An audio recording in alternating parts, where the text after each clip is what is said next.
kami hormati teman-teman dari seksi pendidikan diniyah dan pondok pesantren Kementerian Agama Kabupaten Sleman. Puji syukur kita aturkan kehadirat Allah SWT atas segala limpahan karunia-Nya. Sholawat beserta salam semoga senantiasa tercurah kepada junjungan kita Nabi Muhammad SAW. Bapak-bapak sekalian dari pengurus pondok pesantren Baitul Qoam, memperkenalkan diri terlebih dahulu. Saya Sang Haji dari Kantor Pendidikan Agama Kabupaten Sleman, Seksi Pendidikan Diniyah dan Pondok Pesantren. Beliau Pak Murwati dan sebelahnya lagi Pak Darsono. Kami yang memang bertugas untuk bermitra, kami yang diberikan tugas di Kantor Kementerian Agama Kabupaten Sleman yang tupoksi kami terkait dengan lembaga pendidikan non formal. Apakah itu berupa pondok pesantren ataupun lembaga pendidikan Al-Quran ataupun madrasah diniyah dan pendidikan non formal lainnya yang ada di masyarakat. Dan tujuan kami silaturahmi sowan ke pesantren Baitul Qoam. Ini yang pertama adalah silaturahmi kami dari Kantor Kementerian Agama Kabupaten Sleman pada Yayasan Baitul Qoam dan pesantrennya. Yang kedua, menindaklanjuti kaitannya dengan permohonan izin operasional dari Yayasan Baitul Qoam untuk izin pendirian pesantren Baitul Qoam. Proposal memang sudah kami terima dan sudah kami pelajari berikut dokumen-dokumen yang ada di dalamnya. Tentunya kami juga turut bahagia, senang dengan kepedulian dari bapak-bapak sekalian terkait dengan pendidikan yang ada di masyarakat. Karena pesantren itu berbasis masyarakat dan juga bersentuhan langsung dengan masyarakat. Dengan adanya pesantren, adanya keinginan untuk peduli dengan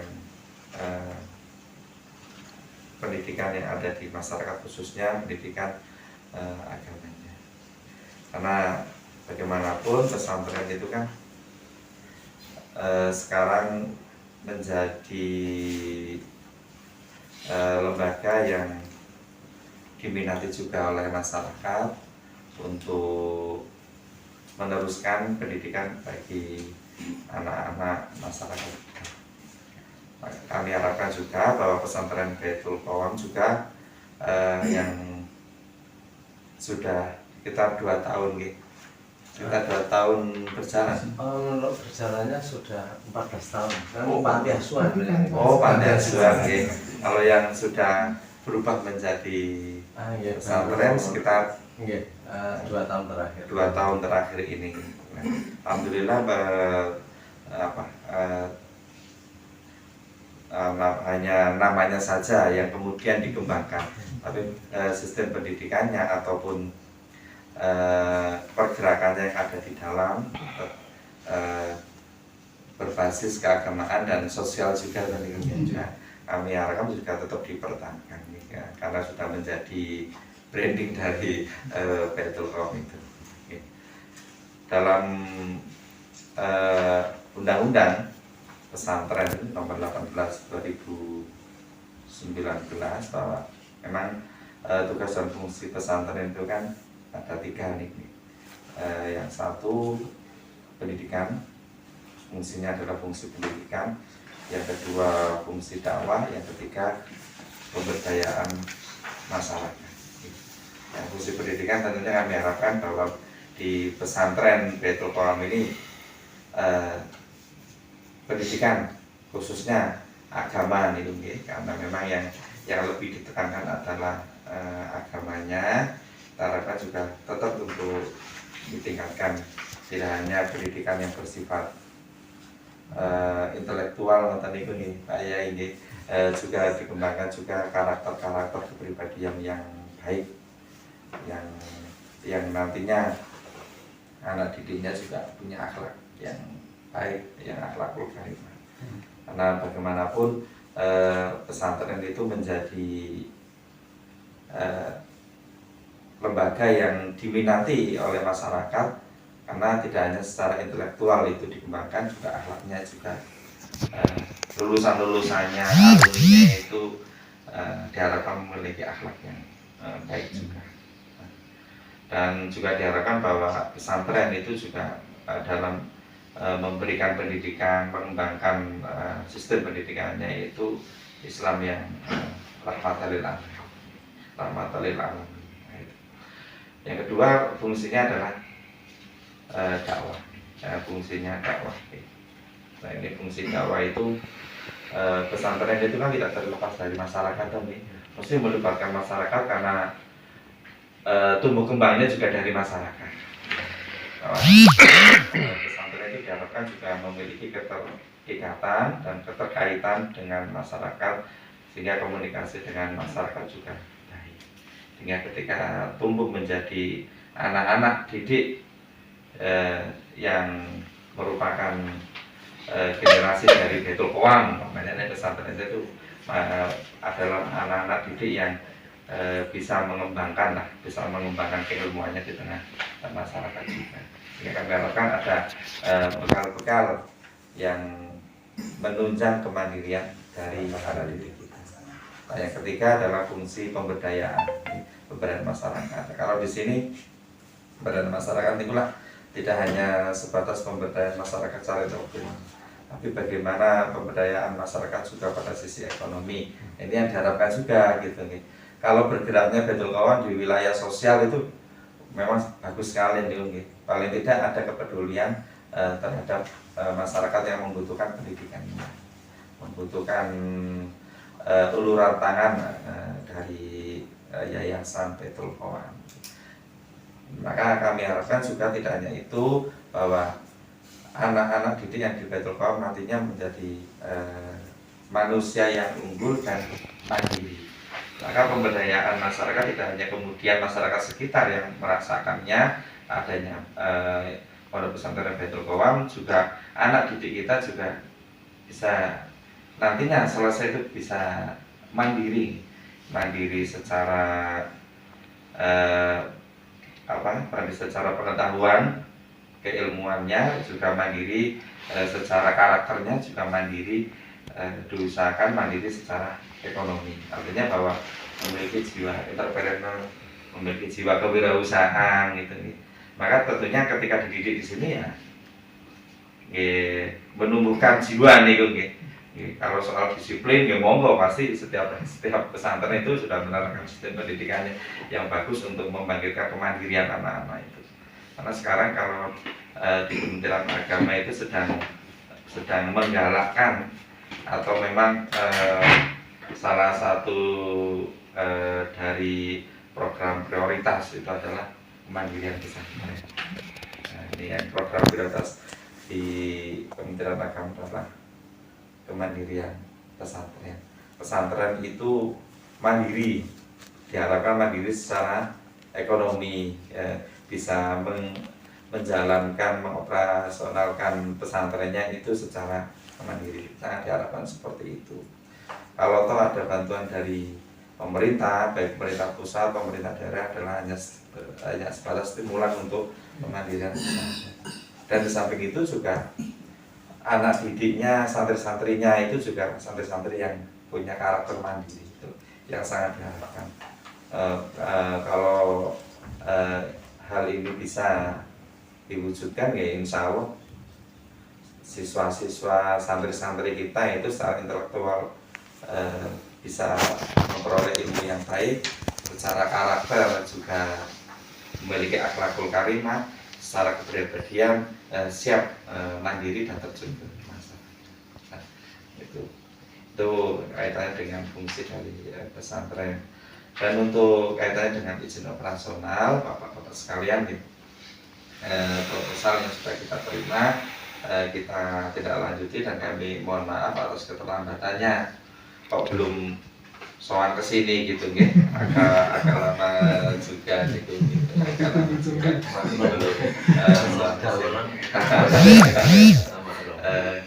Dan kita baru bisa soal pada pagi hari ini. Kami hanya nanti mencocokkan saja proposal yang disampaikan ke kita dengan keadaan real yang ada di pesantren itu. Karena dari sisi administrasi dan dokumen-dokumen yang disampaikan tentunya sudah memenuhi. Karena pesantren itu kan paling harus memenuhi lima persyaratan, atau yang lebih dikenal dengan arkanul ma'had itu lima rukun, 5 persyaratan yang harus terpenuhi oleh pesantren. Yang pertama tentunya ada santrinya, santri minimal 15 dan itu harus mungkin, harus menetap. Insya Allah kalau di pesantren Baitul Qawam ini nggak perlu kata 29 yang putra, yang brother yang biasa. Itu sudah lebih dari 15 karena 15 itu syarat minimal untuk pengajuan izin operasional pesantren. Yang kedua itu yang mungkin, kalau kemungkinan kalau Baitul Qawam mungkin yang tidak mungkin lebih banyak nanti gitu. Ini pengajian. Setelah itu kan tidak mungkin tadi itu. Mungkin yang rauh masyarakat juga gitu ini. Yang itu yang santri. Yang kedua harus ada asrama. Ya, ada asrama. Insya Allah ini sudah permanen dan bagus kalau sudah 14 tahun pengalaman gitu. Pengalaman untuk mengelola panti asuhan kemudian posisinya jadi pesantren itu harus punya asrama yang representatif untuk santri. Sekarang memang kita harapkan juga bahwa pesantren itu memiliki asrama juga peduli gitu, peduli dengan santri. Artinya bahwa santri itu nyaman tinggal di pesantren itu loh. Dan pesantrennya itu juga layak untuk tinggal untuk santri. Bagaimanapun ketika ada orang tua mempercayakan itu kan kepada salah satu pesantren, ya timbal baliknya bahwa pesantren itu juga harus bisa dipercaya gitu. Insya Allah akan maju tumbuh kembangnya pesantren itu kan karena kepercayaan masyarakat. Itu insya Allah di sini udah tingkat juga nih dan representatif lah untuk ditinggali oleh santri. Yang ketiga ini kan adanya masjid atau musola atau tempat yang bisa digunakan untuk beribadah, sholat berjamaah dan sebagainya. Kalau di sini musola juga sudah ada. Sementara aula juga. Yang penting ada tempat yang untuk digunakan untuk berjamaah. Nah itu yang kan aula juga bisa digunakan juga untuk tempat pendidikan juga. Gitu. Yang keempat itu adanya pengasuh yang menetap. Pengasuh yang diharapkan itu adalah pengasuh yang memang 24 jam. Pesantren kan Pak, 24 jam harus bersama dengan santri ini. Nek bukan 24 jam, 8 jam itu sekolah. Baru kucul lah santri yang mesake kan. Maka pesantren ini yang memiliki nilai plusnya itu karena adanya pengasuh, adanya pengurus, adanya yang katanya yang dituakan di pesantren itu 24 jam membersamai santri. Itu yang nilai plusnya dari pesantren. Full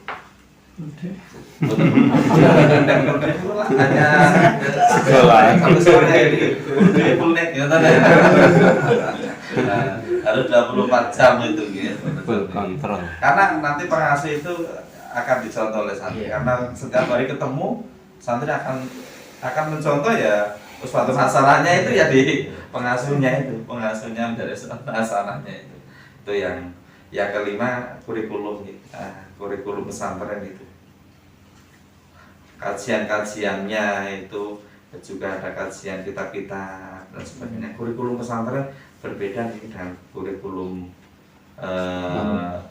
TPQ, berbeda dengan kurikulum lembaga yang lain. Kalau kurikulum pesantren ini kan semua keilmuan diajarkan untuk bekal anak-anak ini. kalau fikihnya, tauhidnya, akhlaknya, ya Al-Qur'annya itu dengan keilmuan yang lainnya yang untuk mendukung baca Al-Qur'an, tajwidnya dan sebagainya. Itu harus ada kajian-kajian kitab kuningnya. Nah, kajian kitab kuning ya artinya bahwa ada kajian-kajian yang ke pesantren itu. Kami lakukan seperti itu.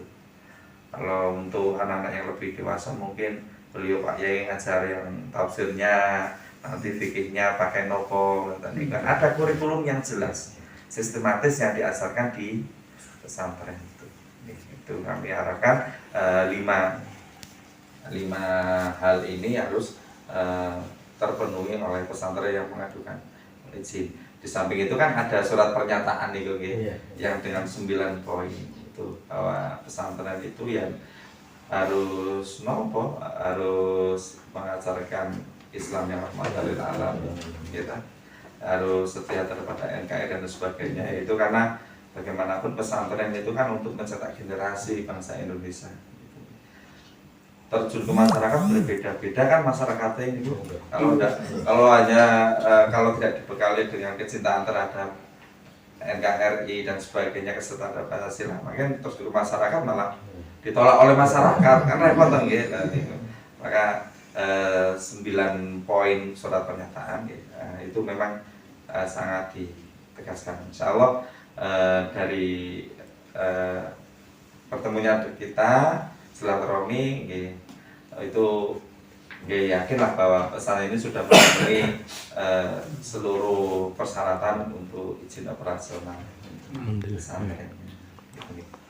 Mungkin kalau yang memang karena yang tadi menjadi syarat pentingnya adalah pengasuh itu, tetap pengasuh itu harus memiliki keilmuan agama dan keilmuan agama yang mumpuni, yang memang bisa lah menjadi toladan secara keilmuan, secara akhlak kepada santri-santri. Mungkin itu tujuan kita silaturahmi dari Kantor Kementerian Agama Kabupaten Sleman ke Pondok Pesantren Baitul Qaum. Terima kasih atas diterimanya kami dengan baik. Dan juga mohon maaf sekali lagi kalau kedatangan kita mengganggu aktivitas bapak-bapak sekalian. Karena pesantren itu adalah mitra kita nih, mencerdaskan anak bangsa gitu. Anak bangsa di Kabupaten Sleman. Sekali lagi kami ucapkan terima kasih dan mohon maaf yang sebesar-besarnya. Mungkin mohon izin setelah nanti kita melanjutkan visitasi kita dengan mengambil beberapa gambar. Karena mengambil beberapa gambar di sini untuk kita upload ke sistem untuk diajukan ke provinsi dan dari provinsi diajukan ke pusat. Karena yang memberikan izin itu pusat. Nanti yang izin itu pusat apabila sudah terpenuhi persyaratan itu cepat ke sistem kita itu. Tidak sampai hanya cepat itu. Beberapa hari itu sistem kalau sudah selesai semua itu izin itu keluar. Izin sudah bisa diterbitkan oleh pemerintah pusat. Insya Allah mungkin karena sebetulnya kita juga janjian dengan provinsi, dengan Kanwil, tapi ternyata sekarang ada acara yang bersamaan. Beliau yang dari provinsi juga tidak bisa pada hari ini. Insya Allah mungkin lain waktu. Nanti lain waktu umpamanya kita suan lagi ke sini, data juga tidak apa-apa ditemuin oleh tidak kemudian hanya 1, 2, ya 3 lah pengurusnya berapa, tidak apa-apa ketemu aja. Terus hanya untuk karena sekarang kalau izin apapun memang kewajiban kita untuk visitasi tidak hanya dari kabupaten, juga dari pihak provinsi juga punya kewajiban untuk visitasi. Silaturahmi juga melihat perkembangan pesantrennya dan sebagainya. Karena itu nanti setiap jenjang dari kita kabupaten kemudian provinsi kan mengeluarkan rekomendasi juga untuk sampai bawah ini direkomendasi untuk diterbitkannya izin pusat. Kalau pusat tidak sampai ke visitasi, gitu. Untuk sampai turun hanya kita repot.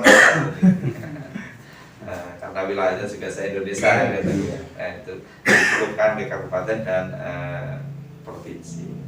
Mungkin itu Bapak-bapak sekalian, Pak Yai, soal kita pada pagi hari ini ke pesantren Baitul Qawam. Sekali lagi kami ucapkan terima kasih dan kami akhiri. Assalamualaikum warahmatullahi wabarakatuh.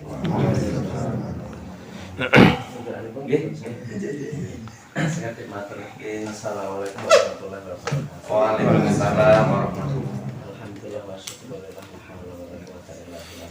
Wassalamu ala rasulillah Muhammad bin Abdullah wa ba'du. Yang kami hormati Bapak Sangasu selaku Kasih Pendidikan Santri dan Madrasah di Kemenag Kabupaten Sleman, juga Bapak Purwadi serta Bapak Darsono yang menyertai dari Kemenag Kabupaten Sleman. Pertama kami mengucapkan syukur rawuh selamat datang di Pondok Pesantren Baitul Qawam. Kami sangat senang dan sangat bersyukur karena pada pagi hari ini bapak-bapak bisa rawuh untuk visitasi di tempat kami ini, menindaklanjuti proposal yang kami ajukan beberapa waktu yang lalu. Namun monggo menawi boten siam enggak. Saya mesti Monggo sinapi.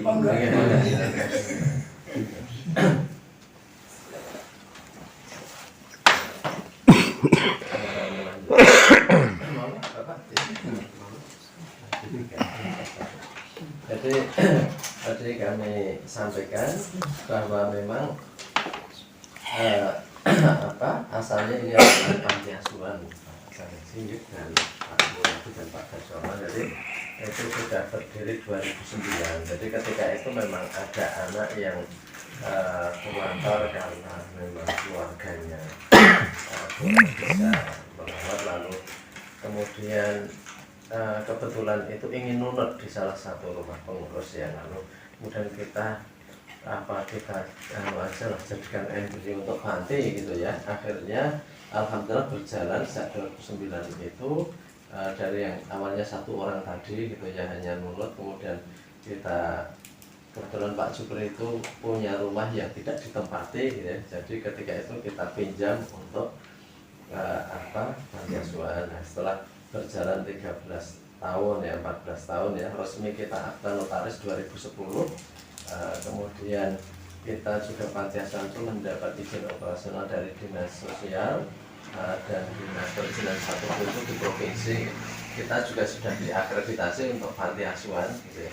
Lalu sudah sering banyak orang menanyakan dari orang yang mampu tapi ingin tinggal di sini. Jadi saya menyampaikan kami ini panti asuhan, sehingga memang anak-anak asuh itu yang memenuhi kriteria yang memang kurang mampu. Jadi kalau mampu gimana ya, kita nggak bisa ini ya. Coba kalau begitu kami nanti akan mengajukan izin panti agar orang-orang yang, karena banyak ya izin pesantren ya, karena orang-orang yang nanyakan tadi ya, nanti kita akan ajukan izin pesantren. Jadi bagi yang mampu nanti kita tarik biaya makan, tapi kalau untuk yang anak panti sejak awal memang sudah kita tanggung.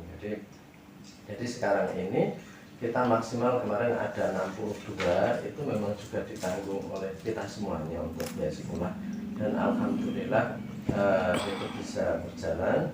Dan yang mungkin di sini ini ada Mas Muhtarom, ini saudara dari Magelang juga Mas. Oke. Santi Mulyo, dia lulusan kita yang kedua ya Mas Tarom ya. Kalau belum kedua. Oh, tadi kedua. Lalu kita minta Mas Tarom ikut pengurus di sini, ngurusi. Jadi alhamdulillah sudah menikah dan tinggal di sini. Kemudian ini alumni kita juga, tapi sambil kuliah di UNJ, ini dapat beasiswa bidik misi Mas Yusuf ini. Jadi alhamdulillah dari alumni panti kita itu ada sekitar 30 anak yang melanjutkan kuliah dan mendapat beasiswa bidik misi. Ada di UGM, di UIN, di UNJ, kemudian ada juga di UII, di KPM, UAD, alhamdulillah. Bidik Jadi misi semua itu. iya, beasiswa untuk anak yang tidak mampu itu kan ada bidik misi itu Pak. Dan rata-rata asal tesnya bisa, anak itu disurvei masuk karena memang anak-anak pantai itu rata-rata keluarga rentan miskin ya. Jadi mesti disurvei itu banyak masuk. Jadi alhamdulillah mereka juga masih sering silaturahmi ke sini ya. Lalu berhubung ada beberapa yang menanyakan ingin menitipkan karena memang tantangan sekolah di luar itu begitu kalau tidak didampingi dengan pesantren katanya itu. Tapi kalau pesantren jauh kami biaya juga banyak, akhirnya banyak orang yang nanyakan begitu. Lalu ini kami merenungkan dan bermusyawarah berkali-kali, akhirnya kami mengajukan izin pesantren ini agar bisa menampung anak-anak yang memang sebenarnya mereka mampu membayar, tetapi orang tuanya menginginkan biar dikondisikan dengan pendidikan agama di sini. Jadi itu latar belakangnya seperti itu. Dan alhamdulillah dari pengurus-pengurus ini kebanyakan memang dari dusun Plumbuhan ini, saya sendiri, lalu Pak Wahono. Dulu sebelum Mas Tarom ada, Pak Wahono setiap malam tidur di panti juga, jadi untuk menemani anak-anak. Kemudian Pak Supri juga jadi dari Plumbuhan. Mas Tarom akhirnya jadi penduduk Plumbuhan juga. Lainnya dari kampung tetangga sebelah ya. Cetah katanya. Dan betul untuk kemasyarakatan tadi kami juga perlu menyampaikan ya, kami itu juga kita bagi anak-anak kami itu ke masjid dan musola sekitar. Jadi yang itu mungkin mohon maaf itu mungkin beragam gitu. Tapi tetap anak kita itu kita bagi ke berbagai masjid dan musola yang ada. Apalagi kalau pengajian di masjid sini ini selalu minta pantai itu, anak pantai harus hadir juga di pengajian itu karena ya untuk meramaikan. Jadi kemudian sebagian anak pantai diminta ngajar TPA di masjid gitu ya, sehingga artinya alhamdulillah dengan masyarakat juga raket gitu ya, artinya kita bermuasyarah dengan baik, insya Allah kita jaga dengan masyarakat karena ini juga masyarakat juga hadirnya ini, jadi bisa mengikhtiari bangunan ini yang terus terang ini karena memang banyak dari donatur, dan kita untuk masjid itu baru ada balionya itu karena itu ada orang kampung sini mewakafkan 300 meter ya, jadi untuk di samping itu jadi alhamdulillah, jadi untuk masjid itu nanti cukup ada 500-an meter, jadi itu perlu kami sampaikan bahwa ini memang karena dukungan masyarakat sehingga bangunan ini bisa jadi walaupun belum sempurna ya, yang atas itu belum sempurna, tapi alhamdulillah anak-anak sudah bisa tinggal lebih nyaman daripada yang dulu yang kita hanya minjam rumah. Untuk yang putri alhamdulillah kita juga sudah punya rumah yang luasnya itu dengan bakaran sekitar hampir 500 meter ya, jadi di Plumbuhan Tengah itu untuk tinggal yang anak-anak putri. Kalau acara bareng mereka kita undang di sini, tapi sehari-hari memang berbeda karena putra dan putri. Jadi itu sebagai perkenalannya. Jadi apa yang kita usahakan selama ini, dan kita bersyukur kalau memang dari berbagai pertimbangan tadi dari bapak-bapak kementerian menilai sudah ada modal pelayanan untuk ke arah itu. Jadi itu yang memang kami harapkan, karena juga tadi ya berbagai permintaan dari masyarakat yang memang menginginkan ya, ada yang menitipkan anaknya padahal dia keluarga mampu, karena kalau izin dinsos itu kan kita melampirkan semua dokumen bahwa memang keluarga tidak mampu ya. Nanti kalau ada keluarga yang mampu pajak di sini kita melanggar dari dinsos, tapi kalau ada pesantren memang ada anak-anak yang tidak masuk dalam daftar dinsos yang memang itu anak-anak dengan mampu dengan biaya sendiri untuk tinggal di sini. Jadi itu yang bisa kami sampaikan untuk kali ini sebagai perkenalannya, dan nanti seandainya dari provinsi kapan-kapan dari Kemenang Provinsi siap untuk bersilaturahmi, jadi nanti kami juga dengan senang hati kami insya Allah akan Gambit. Jadi itu demikian gitu ya. Kalau pekerjaan sehari-hari gitu ya, kalau saya tadi sudah Pak Kasih sudah menanyakan ya, saya di UII di Fakultas Hukum ya, jadi sama Pak Budi satu fakultas. Kemudian ini Pak Saryana ini kepala SD Muhammadiyah di sini gitu, sebelah ini tuh ya, Tuban 1, Tuban 2, yang setaranya Tuban 1 gitu. Kemudian kalau Pak Arif Hartanto ini memang kontrak di DPRD, DPR kontraktor. ada administrasi di DPRD, kadang dipanggil kadang enggak. Ini kalau Pak Effendi ini dari Duren Sawit gitu ya. Pak Tato ini suami dari yang merelakan tanah. Jadi kemudian Pak Endi, kemudian Pak Aris ini pekerjaannya ya ini dagang toko elektronik gitu ya. Pak Imam Suhadi ini buka warung sama Mbak Tia di Tumban. Pak Jupri ini kalau sehari-hari ini rental mobil ya. Bermacam-macam. Pak Wahono ini memang tukang dan yang kita pasrai untuk pengawas membangun ini sepenuhnya Pak Wahono. Jadi karena kita ada yang bantu gambarkan, kemudian yang menerjemahkan dan membangun itu Pak Wahono ya, alhamdulillah bisa jadi mendekati gambarnya enggak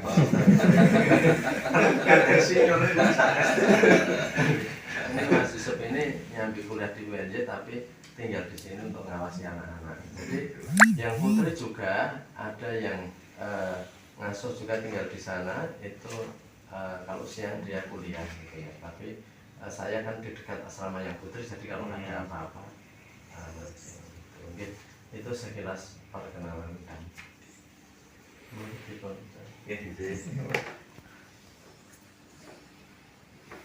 Sekalipun itu satu hal yang belum dilampirkan itu sertifikat ya. Sertifikat tanah. Yang dilampirkan. Terus umpama itu masih wakaf, lalu prosesnya sampai mana? Yang dikehendaki pusat itu kan harus sesuai. Jadi apa yang tertera di dalam sertifikat wakaf itu sudah nanti menjadi milik lembaga. Lalu tentang afiliasi, monggo nanti itu dilengkapi juga. Pernyataan. Ini rekomendasi yang betul gitu. MUI. Ormas yang anu gitu. Jadi saking ormas. Sebagai yang aplikasi itu sakit kita telah dulu nanti untuk melengkapi. Kita telah tidak bisa masuk. Makanya pada upload supados bisa Mas Taro menanya. Termasuk dilengkapi juga di upload kan ada foto-foto itu loh. Dilengkapi dengan pembelajarannya. Video pembelajaran. Jadi satu yang rekomendasi, dua sertifikat tanah, lalu video pembelajaran.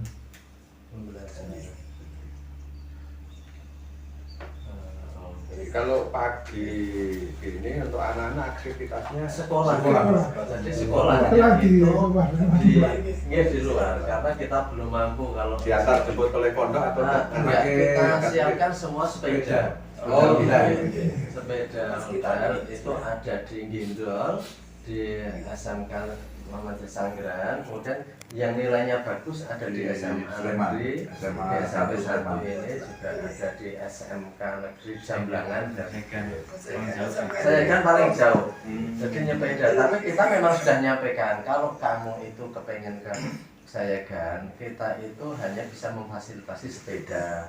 Jadi silahkan kalau memang menginginkan di SMK Negeri untuk biaya dan sebagainya memang kita semuanya yang nanggung. Tetapi kita nggak bisa transportasi selain sepeda, tapi anaknya memang tekadnya mau ya, jadi memang paling jauh.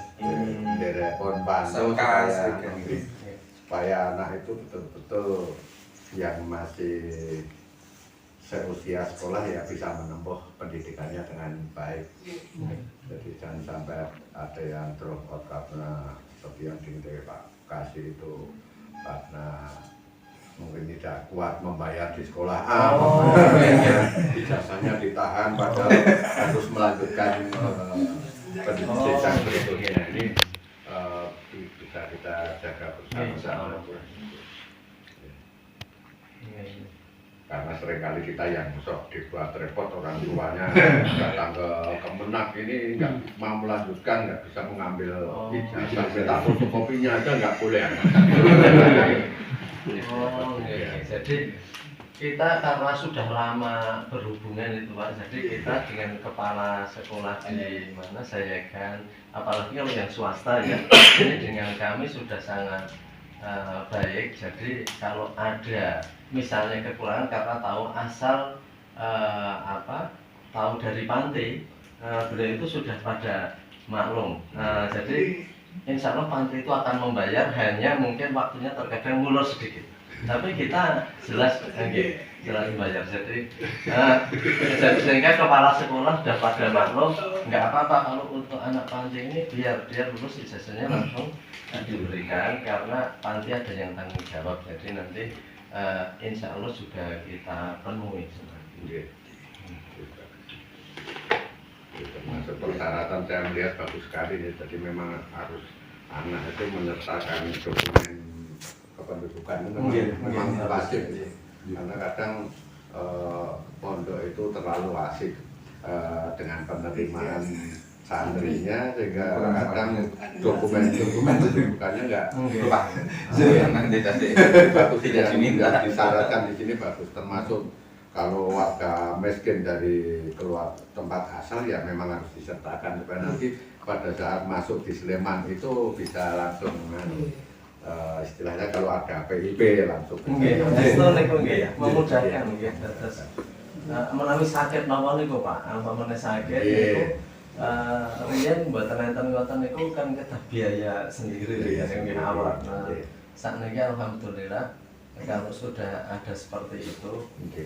Termasuk stressing kesehatan kan kita sudah bersama dengan dinas kesehatan. Anak-anak usia SMP SMA itu nanti suatu saat akan ada stressing juga. Termasuk kemarin yang kita jumpai kan pondok pesantren tidak memperbolehkan untuk imunisasi.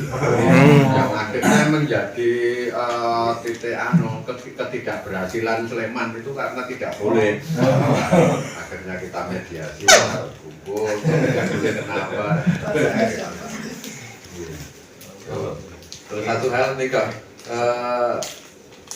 saya kira untuk apa? Pantinya masih satu. Itu panti asuhannya untuk yatim, piatu atau untuk warga tidak mampu ya? Ada yatim, piatu, saha miskin Pak, namun nggak diserat niku. Keluarga memang keluarga miskin.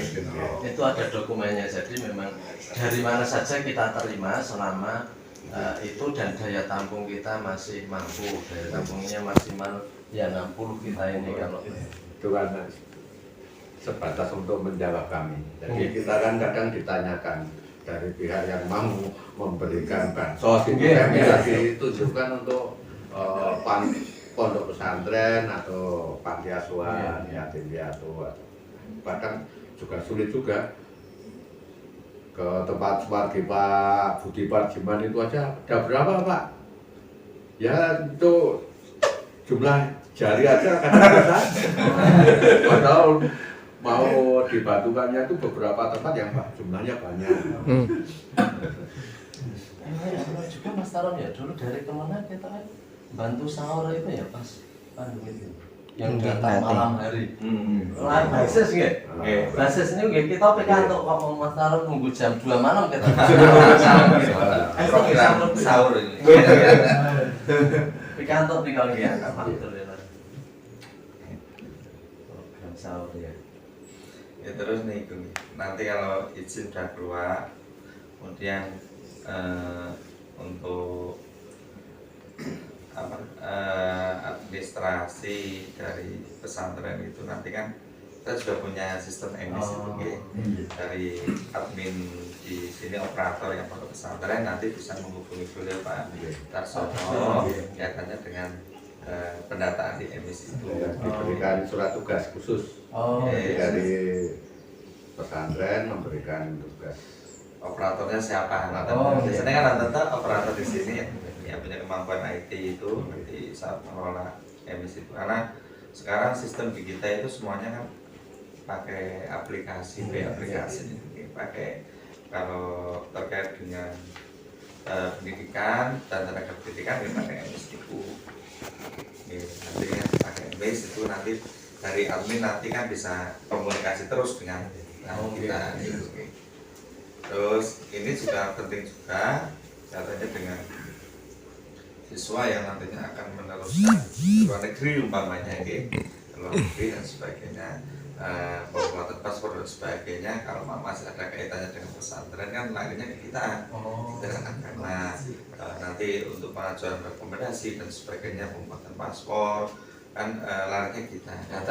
Kita kan lebih mudahnya itu ketika ada permohonan kita cek di emis, oh benar ada, kita berikan rekomendasi untuk pembuatan paspor melanjutkan jenjang pendidikan di luar negeri. Gitu. Harus gitu ya, artinya anak itu ada di Harus ada di emis. Kan mudah ngecek gitu loh. Hanya kalau ada kita aja cukup gitu. Nah kan permohonan untuk melanjutkan studi ke luar negeri juga banyak kan biasanya itu kan mempersyaratkan pembuatan paspor, dan paspor ketika imigrasi juga mensyaratkan untuk adanya rekomendasi dari Kementerian Agama ya kalau terkait dengan pesantren atau madrasah atau universitas keagamaan lah itu kan ada rekomendasinya juga ya. Nanti data yang utama itu di emis saja, sebetulnya di emis. Nanti operatornya itu yang bisa mengupdate datanya. Insya Allah data yang ada itu kan untuk mempermudah lembaga juga. Lembaga ketika tidak punya aplikasi tersendiri, ngecek aja, oh ada di situ aja, oh saya sudah pernah meluluskan siapa saja di situ, itu sudah itu malah untuk mempermudah lembaga juga sebetulnya itu. Karena dokumen dari lembaga tersimpan di sistem juga.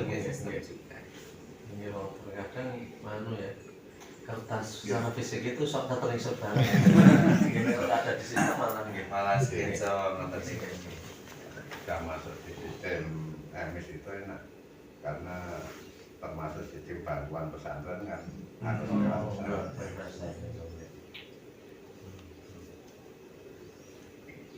mungkin lain-lain bisa komunikasi nanti melalui WA maupun monggo nanti silaturahmi kita kemenang. Ini untuk sementara dengan cukup dulu. Insya Allah kita lanjutkan lagi setelah turunnya itu, dan kami sudah menyelesaikan visitasi untuk kelengkapan administrasi pengajuan izin pesantren Baitul Quran.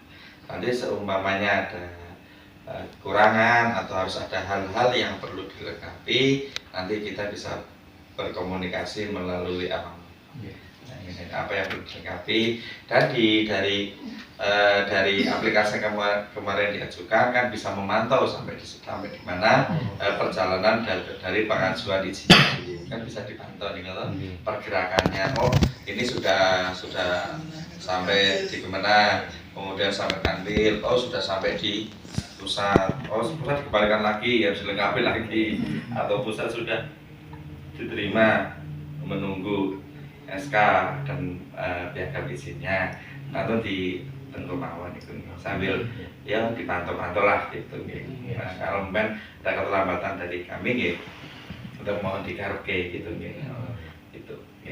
Sekali lagi kami mengucapkan terima kasih atas kerjasamanya dan penerimaan yang luar biasa kepada kami pada pagi hari ini. Sekali lagi kami mengucapkan terima kasih, dan insya Allah di lain waktu kita bisa melanjutkan silaturahmi. Terima sangat kami semuanya mengaturkan terima kasih Bapak-bapak atas visitasi dan silaturahminya, sehingga kami kemudian paham apa yang harus kami sempurnakan serta nanti apa yang bisa kami komunikasikan. Buatan langkung kita ndherekaken sugeng kondur dumateng kantor.